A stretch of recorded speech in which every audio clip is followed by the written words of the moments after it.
HarperCollins and HarperAudio present Elementals, Battleborn by Amie Kaufman. Performed by Johnathan Mcclain.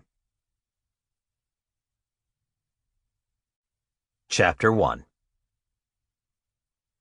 Coming to Cloudhaven had been a good idea. Anders and his friends were sitting together just inside the entrance hall of the dragon's ancient stronghold, wolves and dragons all in human form. Somehow, impossibly, they were safe. At least for now. None of them had spoken much since the Battle of Holbard. They'd just trekked out of town, rested for as short a time as possible, and then flown here to hide.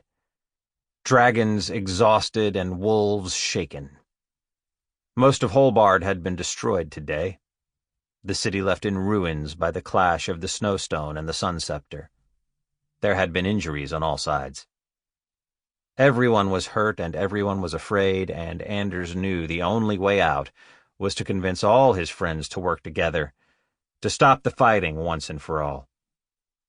He also knew that the longer he let the silence draw out, the harder it would be to break it.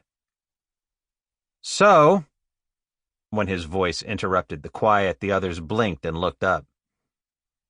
Anders had hoped he would know what to say once he had their attention, but now they were all staring at him, and the words came no more easily. "We need to figure out what to do next," he said awkwardly. "We need to get all the way inside Cloudhaven," Aluka said immediately, leaning forward. "We're not safe out here in the entrance hall. We're too exposed. I don't know how they get up here, but the wolves will be hunting us. They think we attacked the city." "You did attack the city," Victoria pointed out stiffly. "We all saw you fly in with that thing. It put huge cracks in the ground. There was lava." "That was the Sun Scepter," Reyna shot back immediately. "And we needed it because the wolves were using the Snowstone to cool all of Valen and attack the dragons. Your Snowstone caused at least as much damage with its ice." "Speaking of dragons," said Theo, "the dragon meat might think the same as the wolves, that we were trying to attack the city. But when we don't come back to Drekhelm, they're going to come looking for us. They're not going to be happy once they realize we're not on their side." "Then whose side are you on?" Zacharias asked quickly. "Are you with the wolves?" "We're not on anyone's side," Anders said, raising his voice a little to be heard over the wave of muttering going around the circle. We're on everyone's side. We don't want to help the wolves or the dragons attack each other, and we have to stick together. We only have each other now." 7 wolves sat on one side of the circle, 4 dragons on the other, plus Kess, the black cat, of course, who was currently in Reyna's lap, batting at the ends of her hair with one playful paw.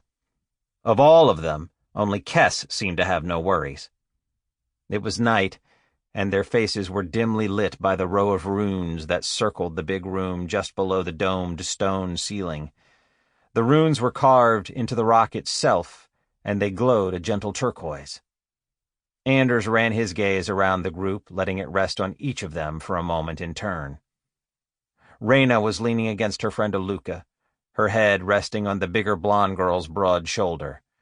Aluka had months of experience flying, but Reyna had only transformed for the first time a few weeks before, and she was exhausted by the distance she'd covered today, and all the days before, as they'd hunted for the pieces of the Sun Scepter.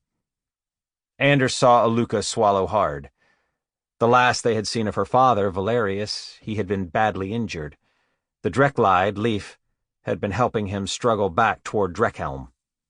There was no way of knowing if they'd made it. Along the wall from the 2 girls sat Theo and Mcclain. Mcclain was running one hand through his copper hair, studying the wolves thoughtfully. Restless as ever, Theo was pulling open their bags as the silence drew out. He began to unpack them, taking stock of what supplies they had. The dragons had managed to grab a few things before they'd left Drekhelm. The wolves hadn't even been expecting the battle, let alone that they would have to flee from it, and they had nothing. Next, Anders' attention shifted around to the wolves. Anders' old roommates, Victoria and Zacharias, sat together. Det, Mateo, and Jai sat farther along, quiet and a little wary. For once, none of them had an easy joke to offer. Only Lizabeth.